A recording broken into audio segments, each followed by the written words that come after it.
কি কিছু হয়েছে দেখো।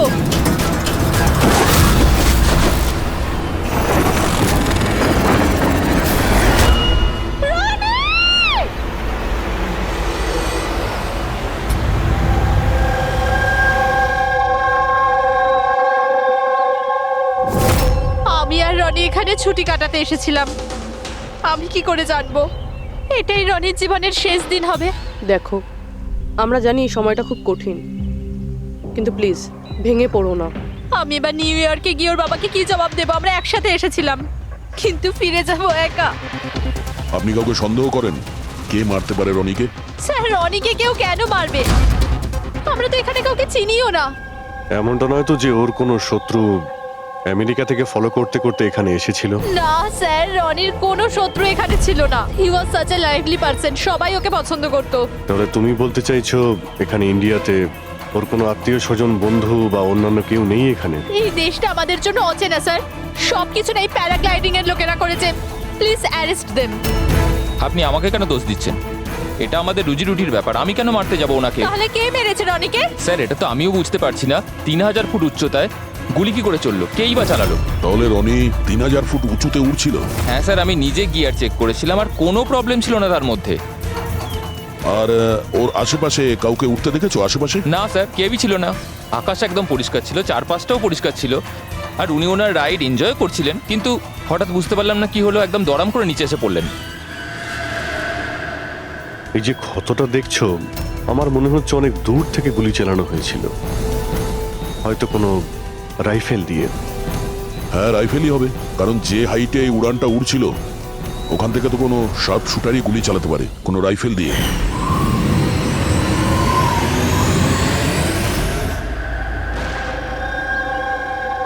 এখানে আশেপাশে কাউকে বন্দুক বা রাইফেল নিয়ে দেখেছিলে কাউকে? এখানে বন্দুক আনা অ্যালাউ নয় স্যার। আপনি আসল বন্দুকের কথা বলছেন স্যার? পুজোর ক্যাপ বন্দুক ফাটানোরও অনুমতি নেই। আপনারা কাউকে দেখেছেন এখানে? না ম্যাম, না তো। না না ম্যাম। আচ্ছা আলিয়া, আপনি যখন এখানে এলেন রনির সাথে, আপনার কাউকে সন্দেহ হয়েছিল? মানে কেউ আপনাদের ফলো করছে, এমন কোনো লোক যে গন্ডগোলের মনে হচ্ছে? না স্যার, এরকম তো কেউ ছিল না। তাহলে কি গুলি আকাশ থেকে চলেছিল নাকি? স্যার, আমি তো বললাম রনি স্যারের আশপাশে তো কেউই উড়ছিল না, তাহলে আকাশ থেকে গুলি চালালো কে? হ্যাঁ স্যার, আকাশে কেউ ছিল না। আপনি চাইলে এই ফুটেজগুলো চেক করতে পারেন। এখানে কেউ নেই ওর সাথে।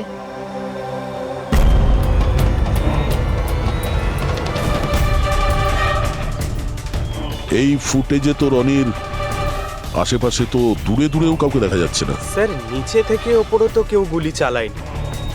ইনি বলছেন যে যখন ও ওপরে উঠছিল কেউ ওর আশেপাশে ছিল না, ওপর থেকেও কেউ গুলি করতে পারবে না। আমার মাথায় এটা ঢুকছে না কে কোথা থেকে গুলি চালালো আর কিভাবে, বুঝতে পারছি না স্যার। অদ্ভুত ব্যাপার তো, ওর কোনো শত্রু নেই, তাহলে ওকে খুন করার জন্য এরকম প্ল্যানিং কে করতে পারে? কেসটা খুব জটিল মনে হচ্ছে। কোনো বাঁকা লোককেই এখানে পাঠিয়ে দিই, বাঁকা প্রমাণ, হয়তো সে কিছু পেতে পারে।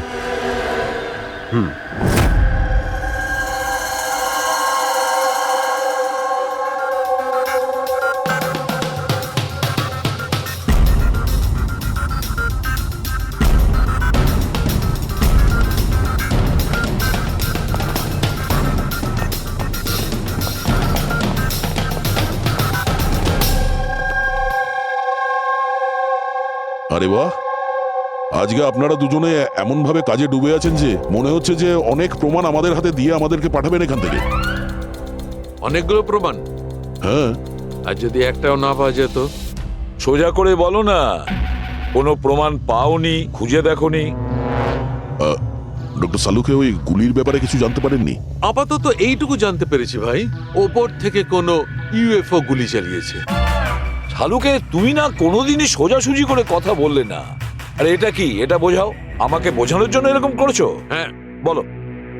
এ দেখো বস, রনি মাটি থেকে 3000 ফুট উঁচুতে উঠছিল, আর ওর গুলিটা লেগেছে তার ওপর থেকে প্রায় 1000 ফুট উঁচু থেকে। আর এই গুলিটা 60 ডিগ্রি অ্যাঙ্গেলে এসে গায়ে লেগেছে। আমার তো ভেবেই কেমন যেন মাথাটা ঘুরছে। আকাশের উপর থেকে কে গুলি চালাতে পারে ওর উপর? এটা কিভাবে সম্ভব? এখনো হয়নি, আরো বাকি আছে বস। এই গুলিটা প্রায় 3 কিলোমিটার দূর থেকে ছোড়া হয়েছে। ভারী অবাক কাণ্ড, তাই না দয়া? 3 কিলোমিটার দূর থেকে গুলি চালানো হয়েছে। 60 ডিগ্রি অ্যাঙ্গেলে রনির গলার ভেতর ঢুকে যায় আড়াআড়ি। তার মানে রাইফেলটা খুব পাওয়ারফুল ছিল মনে হয়। একদম ঠিক বস, রাইফেলটাও পাওয়ারফুল ছিল, আর গুলি যে চালিয়েছে তারও হাতটা পাকা। এত উঁচুতে হাওয়া খুব জোরে প্রবাহিত হয়, আর টেম্পারেচারও কম বেশি হতে থাকে। তবুও লক্ষ্যটা মিস করেনি, একদম নির্ভুল পয়েন্টে গিয়ে লেগেছে। গুলি যে চালিয়েছিল খুব পাকা খেলোয়াড় ডক্টর, সব শুটার। একদম। আর এইরকম শার্প শুটার সহজে তো পাওয়া যায় না যে এই কাজটা করে দেবে। কিন্তু স্যার আমরা সমস্ত ভিডিও দেখেছি। যখন রনি আকাশে ছিল তখন ওর আশেপাশে কোনো প্যারাসুট বা চপার ছিল না স্যার, আকাশ একদম পরিষ্কার ছিল। সেটাই তো বুঝতে পারছি না যে ওই কিলার কোথা থেকে গুলিটা চালিয়েছিল, অথচ আকাশটা পরিষ্কার ছিল। ও কি মেঘের আড়ালে লুকিয়েছিল? আর স্যার ওই গুলিটার থেকে কি জানতে পারলাম? কিচ্ছু পাওয়া যায়নি পুরবি। আমি ব্যালিস্টিক ডিপার্টমেন্টের পুরো ডেটা চেক করেছি, এরকম গুলির তো কোনো রেকর্ডই নেই। স্যার, এই গুলিটা নিশ্চয়ই কাস্টমে বানানো হয়েছে। হ্যাঁ, নিজের মতন গুলিটা বানিয়েছিল। এমন গুলি যেটা 3 কিলোমিটার দূর থেকে চালানো যায় আর সোজা গিয়ে টার্গেটে হিট করে। আর স্যার, এই গুলিটা যখন এত শক্তিশালী, তো এর রাইফেলটাও বেশ স্পেশাল হবে। হ্যাঁ, এক কাজ করা যাক, গুলিটাকে ব্যালিস্টিক ডিপার্টমেন্টে যাচাইয়ের জন্য পাঠাই, দেখি কি রিপোর্ট আসে। আর সে যেই হোক, এত উপরে চলে গিয়েছিল খুন করার জন্যে, এবার ওকে তো মাটিতে নামতেই হবে।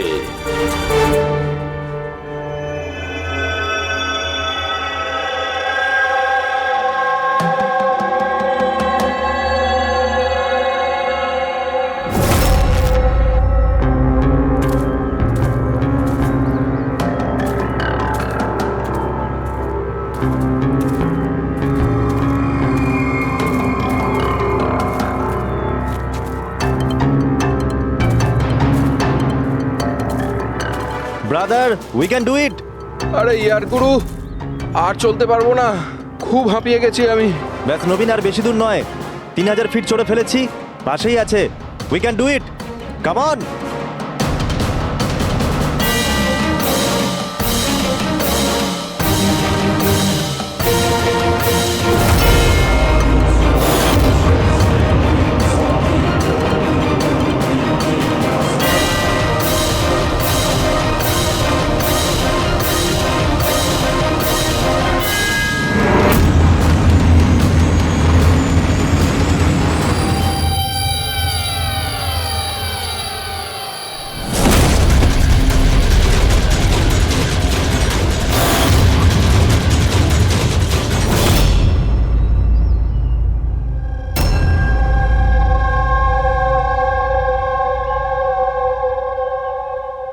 এমন মনে হচ্ছে যে রনির মার্ডারের ফটোকপি দেখছি। 3000 ফিট ওপরে ঠিক ওরকমই গুলি মেরেছে, মাথার পেছনে।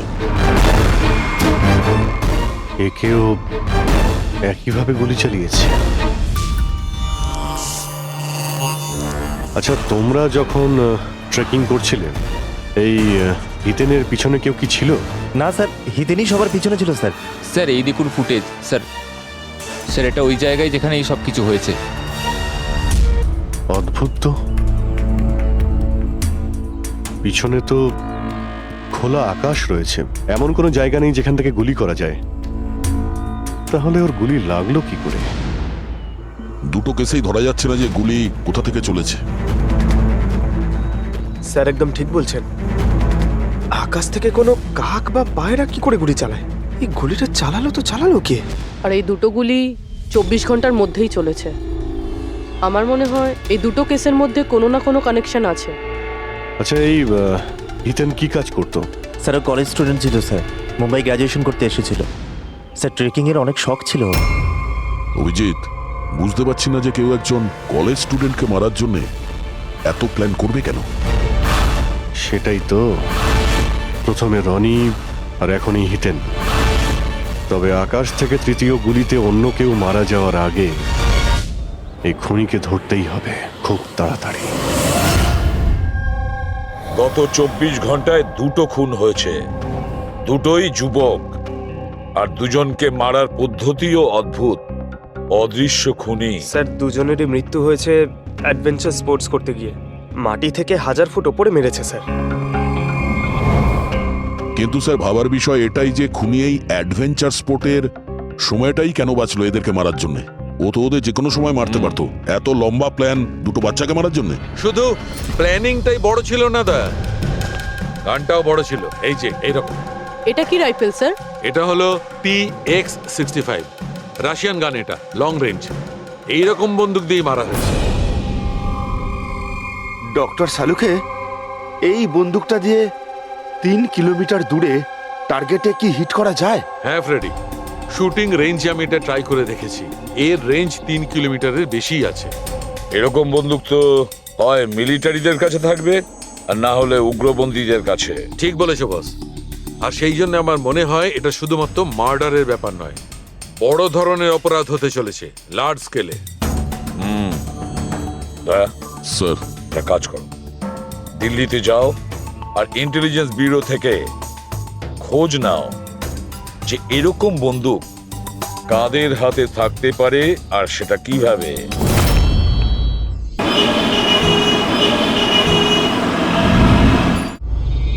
এই সমস্ত খুন এই রাইফেল দিয়েই হয়েছে।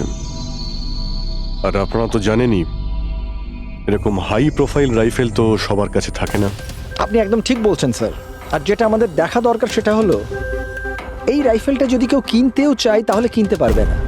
এটা একটা কিংবা দুটো পিসে বিক্রি হয় না, বড় অ্যালটমেন্ট হয় এগুলোর। তাহলে কয়েক বছর আগে যে আতঙ্কবাদী হামলা হয়েছিল তার মধ্যে এই ধরনের রাইফেল ইউজ হয়েছিল? হ্যাঁ স্যার।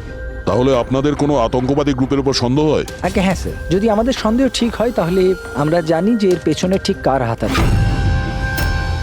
কার? এই অঞ্চলেই কিছুদিন আগে আমাদের আর্মি অনেক অস্ত্র আটক করেছিল।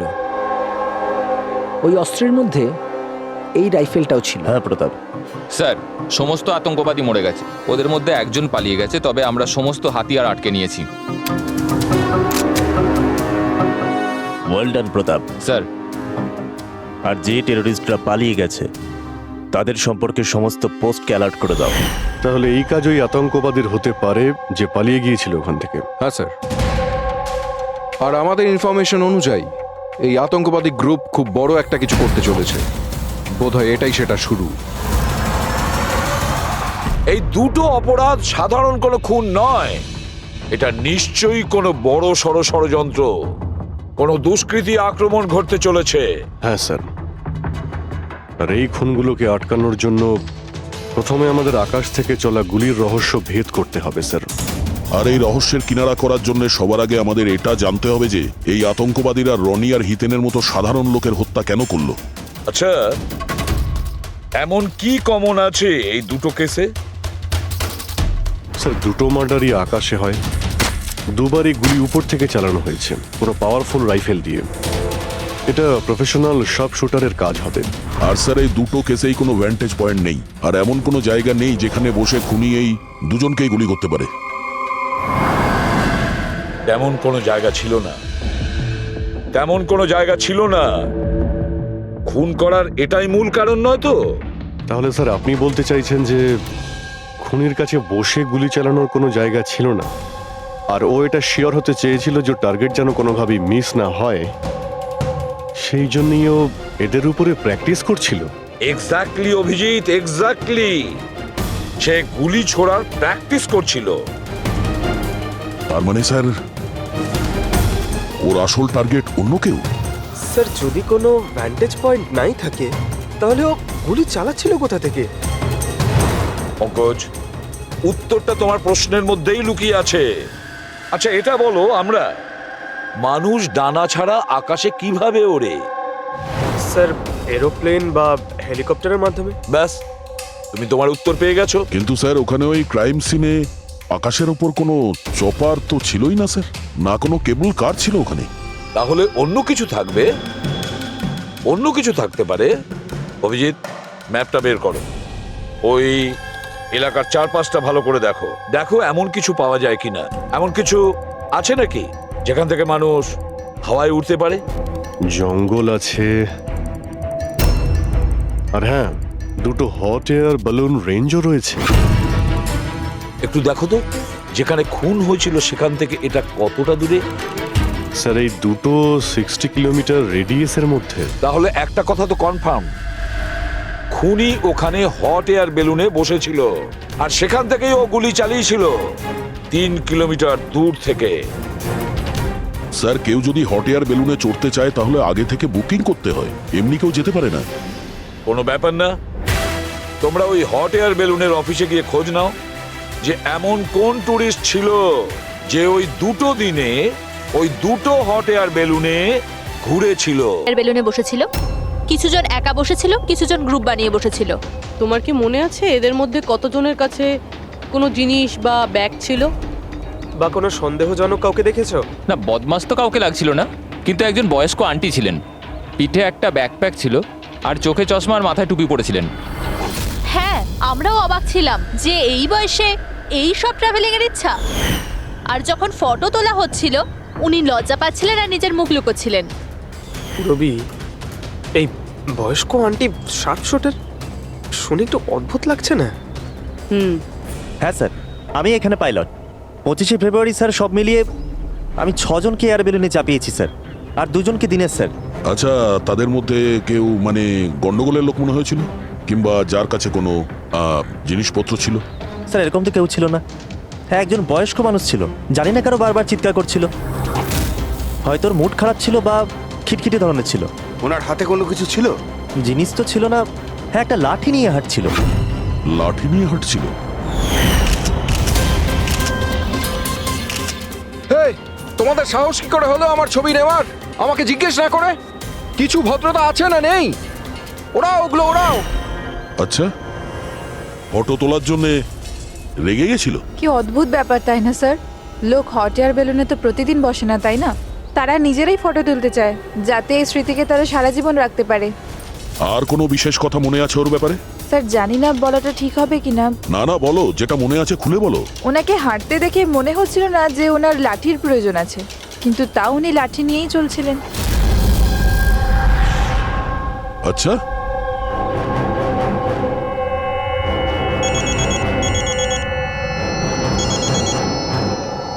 হ্যাঁ স্যার। কিছু জানতে পারলে?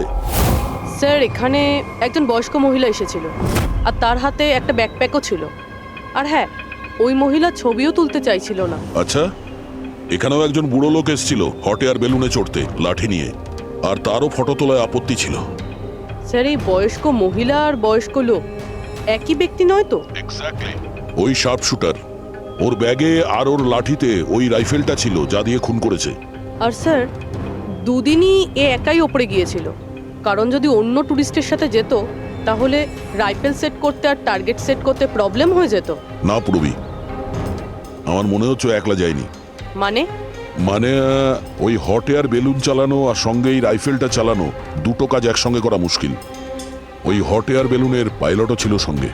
মানে স্যার, এই অপরাধে পাইলটও যুক্ত?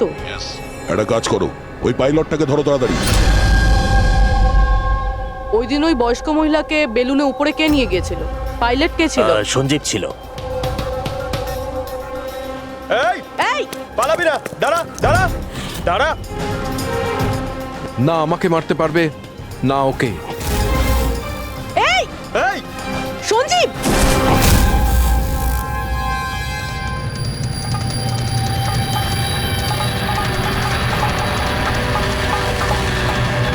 আরে তো প্রাণ দেওয়ার জন্য একদম তৈরি ছিল।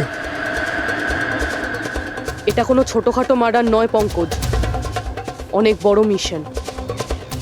যদি তাড়াতাড়ি আটকানো না যায় তাহলে বড় সড়ো বিপদ হবে।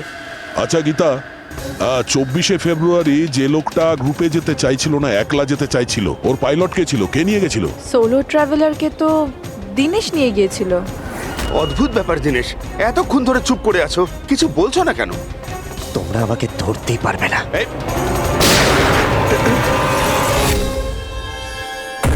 এখন যমরাজ তোকে অ্যাপয়েন্টমেন্ট দেওয়ার মুডে নেই। যতক্ষণ না আমাদের প্রশ্নের উত্তর আমরা পাবো, তোকে বেঁচে থাকতে হবে। চল। মারো, যত পারো মেনে নাও, আমার কিচ্ছু যায় আসে না। আর তাছাড়া তোমাদের এই আইনের কমজোরি থাপ্পড়ে এত শক্তি নেই যে আমার অপরাধের মজবুত হাড়কে গলাতে পারবে, বুঝলে? তোমার ওপর যদি টর্চার করতেই হতো তাহলে ওর জন্য তো 2 মিনিটের কাজ আমাদের কাছে। কিন্তু তারপর মনে পড়ে তোমার পরিবারের কথা, তোমার বোন। পরের মাসে ওর বিয়ে না? কেমন লাগবে ওর যে ওর বিয়ে হচ্ছে আর বিয়ের পরে ওর ভাই এই পৃথিবীতে নেই? হ্যাঁ, আর তোমার মা প্রত্যেক মাসে খরচার জন্য টাকা পয়সা পাঠাও না? তোমার মৃত্যুর পর কে খেয়াল রাখবে তার? কিছু ভেবেছো এ ব্যাপারে? হ্যাঁ, না। চলো, এখনো সুযোগ আছে, রাজ সাক্ষী হয়ে যাও। কথা দিচ্ছি তুমি জেলে যাওয়ার পরে তোমার মায়ের খেয়াল আমরা রাখবো। সত্যি? মানে পুরো খেয়াল রাখবে? পুরো খেয়াল? হ্যাঁ, তোমার মায়ের পুরো খেয়াল রাখা হবে। তুমি শুধু এটা বলো কার জন্য কাজ করো, তোমার বসের নাম কি? বলে দেবো? সত্যি বলে দেবো? হ্যাঁ, বলো। আমি যার জন্য কাজ করি না, যে আমার বস স্যার, তার নাম হলো এসিপি প্রদ্যুম্ন।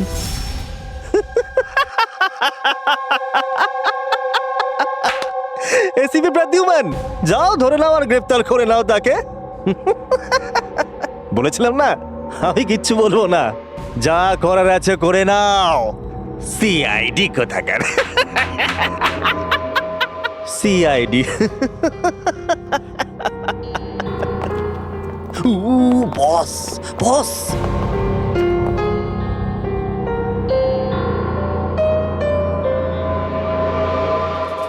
কোনো ব্যাপার না, কিচ্ছু বলতে হবে না। এখন না তোমাকে কিছু জিজ্ঞাসা করব, কিছু বলার জন্য তোমাকে আমরা জোর জবরদস্তিও করব না, কিচ্ছু করব না। শুধু একটাই কাজ করব, আমরা তোমাকে ঘুমোতে দেব না। শুতে দেবেন না? এমনিতেও আমি জেগে থাকলেও আমি আপনাদের কিছুই বলবো না। কোনো প্রয়োজন নেই, কিচ্ছু বলো না, কিন্তু আমরা শুতে দেব না তোমাকে।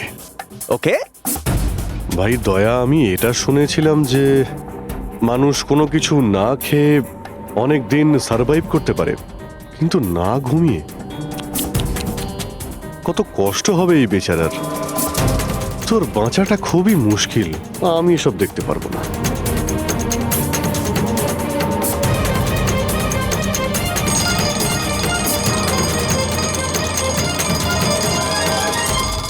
সময় কাটানোর জন্য খুব ভালো হবে, তাই না? তোর জীবনের শেষ মুহূর্তগুলো তুই এই কাঁটার সঙ্গে গুনতে থাকবি, ঠিক আছে? Thank you. ওকে ঘুমোতে দিও না।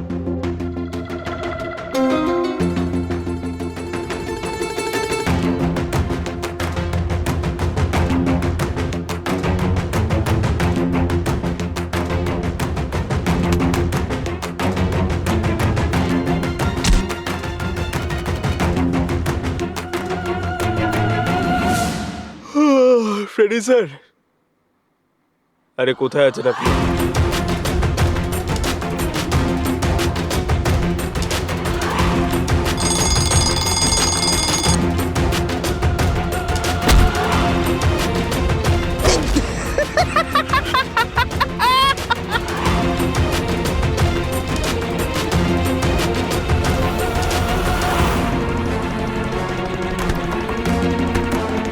যতক্ষণ না মুখ খুলবি চোখের পাতা এক করবি না, বুঝলি? 5 মিনিটের জন্য নয়। চল না, 1 মিনিট 1 মিনিট তো শুতে দাও। 1 সেকেন্ড, শোবো না একদম, শোবো না একদম। এই, শোবো না আমি।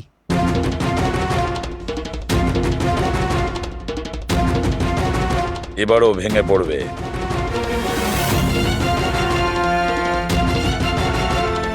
সব কিছু বলতে বাধ্য হবে। বললু, বললু তুই শুবি না, ওঠ।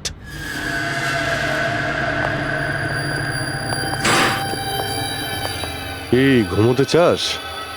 আরে ওকে একটু ঘুমোতে দাও। কি প্রবলেম তোমাদের? ঠিক আছে, তোমাকে ঘুমোতে দেবো আমরা। আগে বলো যে তোমাদের গ্রুপের প্ল্যানটা কি? এই, হ্যাঁ বলছি।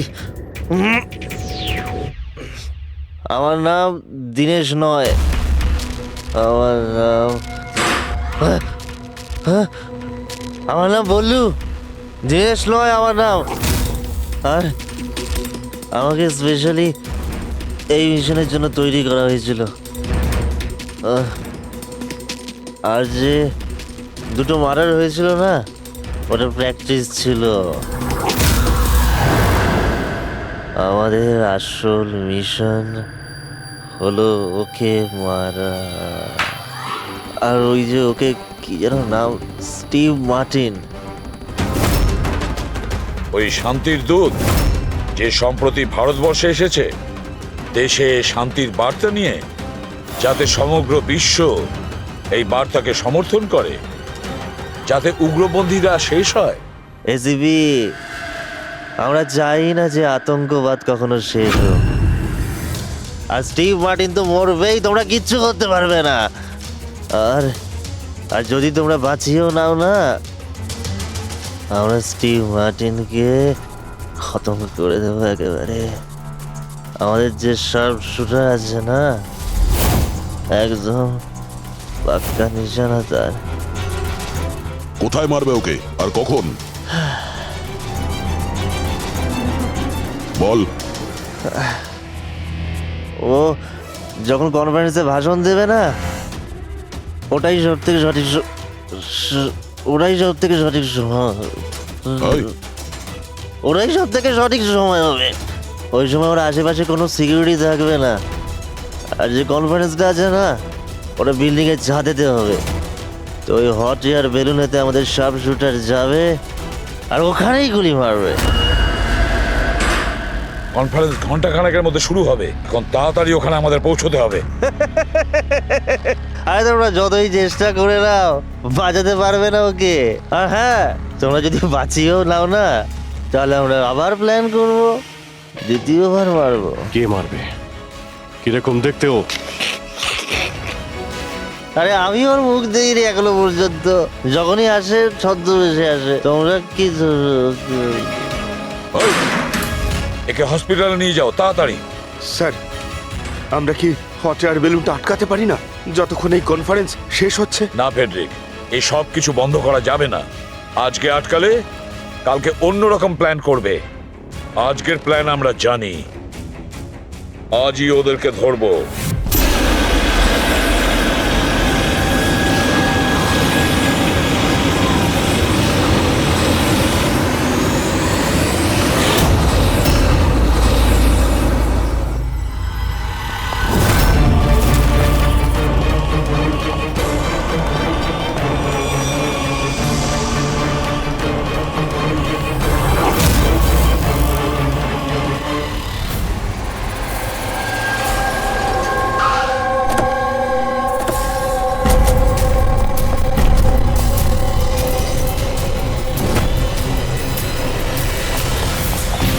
সিআইটি।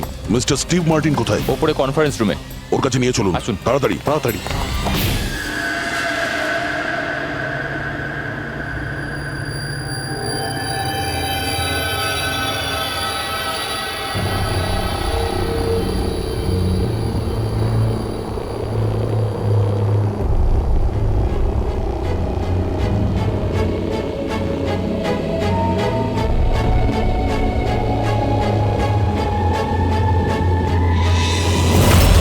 স্যার, এখানে 4টে বেলুন আছে।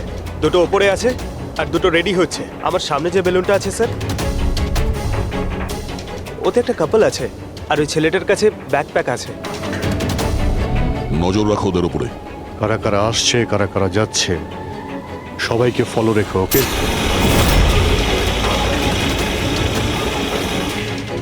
স্যার ওদের বেলুন টেক অফ করেছে। হ্যাঁ,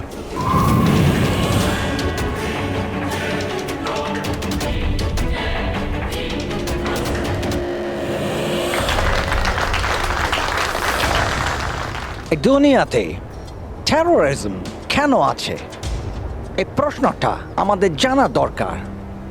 আর এই টেরোরিজম তখনই বন্ধ হবে যখন সব দেশ একসাথে ভাই ভাই হয়ে থাকবে। টেরোরিজমকে আমাদেরকে গোড়া থেকে উপরে ফেলতে হবে।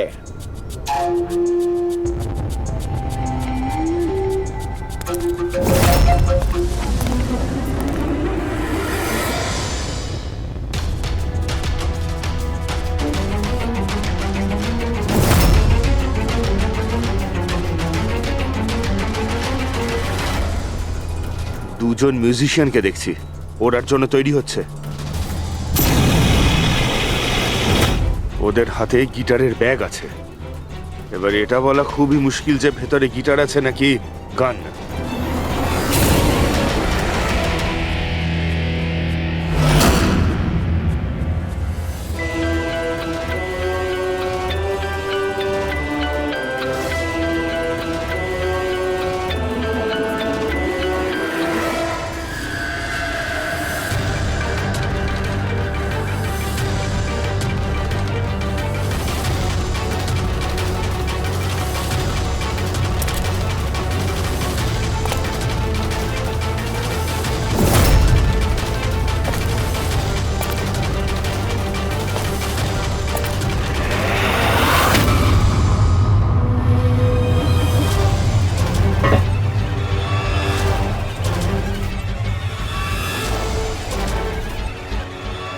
স্যার আরও একটা লোক এসছে, ওর কাছে একটা ব্যাকপ্যাক আর একটা ক্রাচ রয়েছে।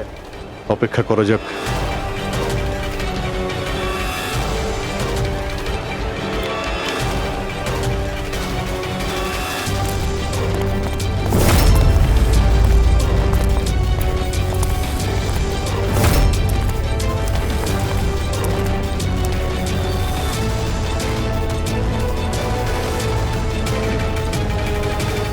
স্যার ক্যামেরা ক্রু এসেছে, ওদের কাছে আবার দুটো ব্যাগ। Camera crew?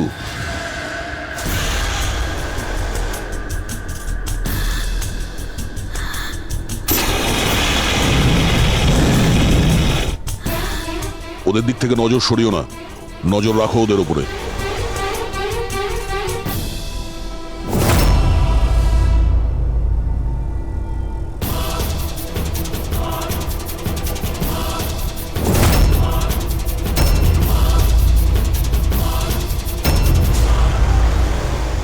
স্যার এখানে তো অনেক বেলুন উঠছে। সুইসাইড বম্বিং কি এটা?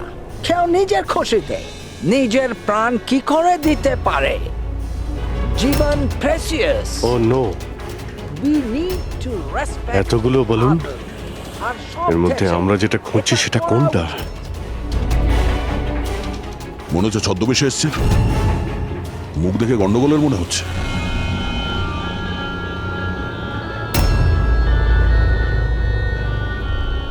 দয়া, ওই দুটোর উপর নজর রাখো। আমরা যেন সব সময় একটা কথা মনে রাখি, ওয়ার্ল্ড ওয়ার 1 আর ওয়ার্ল্ড ওয়ার 2। এটা তো গিটার। হচ্ছে কি এখানে? উপরে গিয়ে এরা মিউজিক বাজাবে নাকি? বাকি সমস্ত বেলুন তো চলে গেছে, একটাই আছে। মানে স্যার খুনি এই বেলুনের মধ্যেই রয়েছে? মানে স্যার খুনি এই বেলুনের মধ্যেই রয়েছে? এরা তো নিজেদের জায়গা থেকে নড়ছে না। Camera crew? স্যার এ কোথায় গায়েব হয়ে গেল?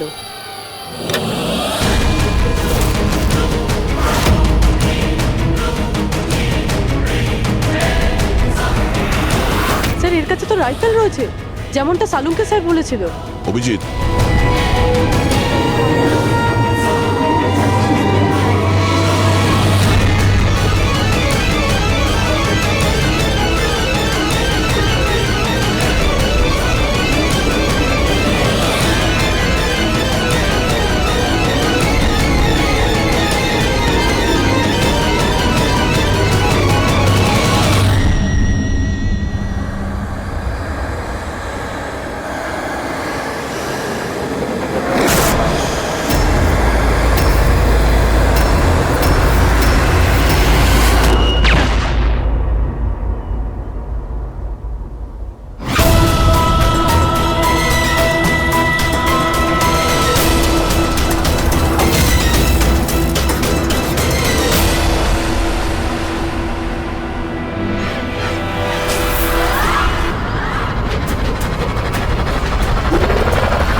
Mister Steve, your life in danger. আপনার জীবনের সংশয় আছে। তাহলে কি করবে? We have a plan. Thank you সিয়াজি। যদি আজকে আপনারা ঠিক সময় না আসতেন আমি বেঁচে থাকতাম না। দেখুন, বিপদ কিন্তু এখনো কাটেনি, ঠিক আছে? এখনো খুনিকে ধরতে পারেনি, সেই জন্য be safe, be careful. Okay Freddie, Pankaj, ওই বেলুনে নজর রাখো, চোখের বাইরে যেন না যায়। হ্যাঁ স্যার, আমরা বেলুনটাকে ট্র্যাক করছি।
হ্যাঁ পুরবি, গুড জব, কংগ্রাটস। ওরা ধরা পড়েছে মিস্টার অভিজিৎ? হ্যাঁ, খুনি ধরা পড়ে গেছে। Yes, well done. সিআইডি অনেক বছর ধরে এই দেশের সেবা করে চলেছে, আর আজকে আরেকবার আপনারা একটা ভয়ঙ্কর টেররিস্টকে ধরেছেন। আজ আমরা একজনকে ধরেছি, এরপরে পুরো গ্রুপটাকে ধরে ফেলবো। Mister Steve, we are very proud of you. এই সমাজে আপনার মতো মানুষদেরই দরকার, যারা আপনার মতো সাহসী আর সৎ।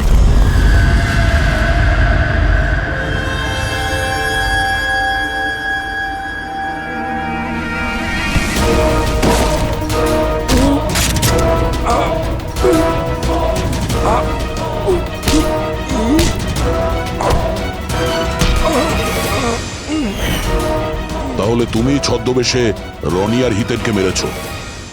তোমার মতো একজন সব সুপার জেলের ভাত খেয়েও ফাঁসির অর্ডার আসার আগে পর্যন্ত। তোমার কি মনে হচ্ছে তোমরা আমাকে ধরে নিয়েছো তো স্টিভ প্রাণে বেঁচে যাবে?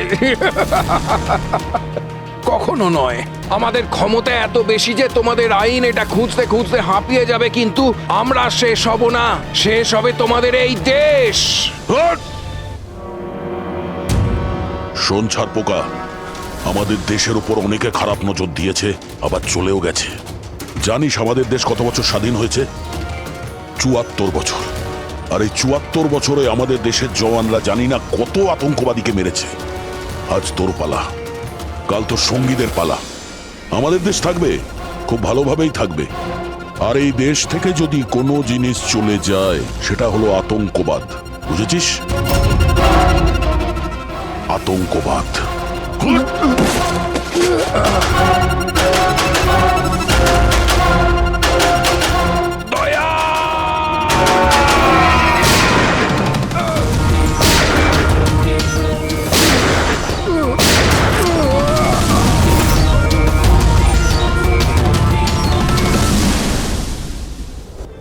আতঙ্কবাদী পিঠেই গুলি মারবি, আমরা এখানে গুলি খাই, এখানে।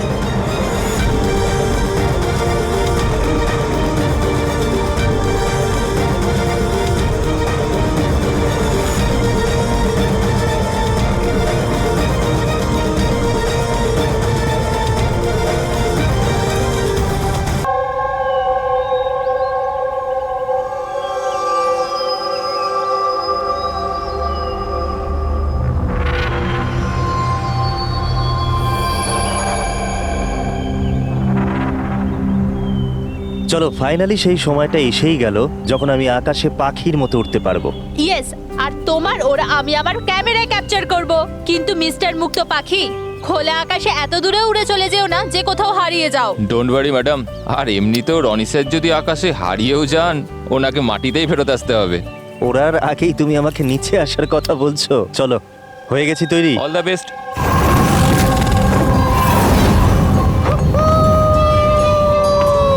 Yes, this is so much fun! Oh my god! Yes, come on, keep going, keep going. Alia, I love you! Rony, I love you too. Wow, মনে হচ্ছে ওনার ভালোই এক্সপিরিয়েন্স আছে। অফ কোর্স, আমেরিকাতে ও অনেক অ্যাডভেঞ্চার স্পোর্টস ট্রাই করেছে, bungee jumping, paragliding, আরো অনেক। ইন্ডিয়াতে কোনো কিছু ট্রাই করেনি, আর যখন ইন্ডিয়াতে এসেছে এই সারাদিনের জন্য, তো কেন কিছু ট্রাই করবে না?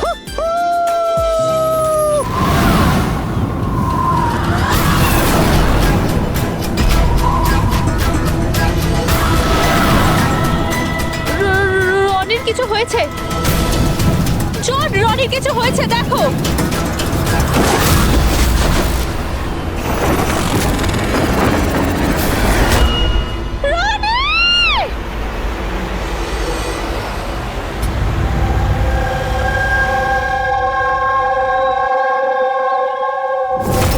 আমি আর রনি এখানে ছুটি কাটাতে এসেছিলাম। আমি কি করে জানবো এটাই রনির জীবনের শেষ দিন হবে? দেখো, আমরা জানি এই সময়টা খুব কঠিন, কিন্তু প্লিজ ভেঙে পড়ো না। আমি এবার নিউ ইয়র্কে গিয়ে ওর বাবাকে কি জবাব দেবো? আমরা একসাথে এসেছিলাম, কিন্তু ফিরে যাব একা। আপনি কাউকে সন্দেহ করেন কে মারতে পারে রনিকে? স্যার, রনিকে কেউ কেন মারবে? আমরা তো এখানে কাউকে চিনিও না। এমনটা নয় তো যে ওর কোনো শত্রু আমেরিকা থেকে ফলো করতে করতে এখানে এসেছিল? না স্যার, রনির কোনো শত্রু এখানে ছিল না। He was such a lively person, সবাই ওকে পছন্দ করতো। তাহলে তুমি বলতে চাইছো এখানে ইন্ডিয়াতে ওর কোনো আত্মীয় স্বজন, বন্ধু বা অন্যান্য কেউ নেই এখানে? এই দেশটা আমাদের জন্য অচেনা স্যার। সবকিছু এই প্যারাগ্লাইডিং এর লোকেরা করেছে। Please arrest them.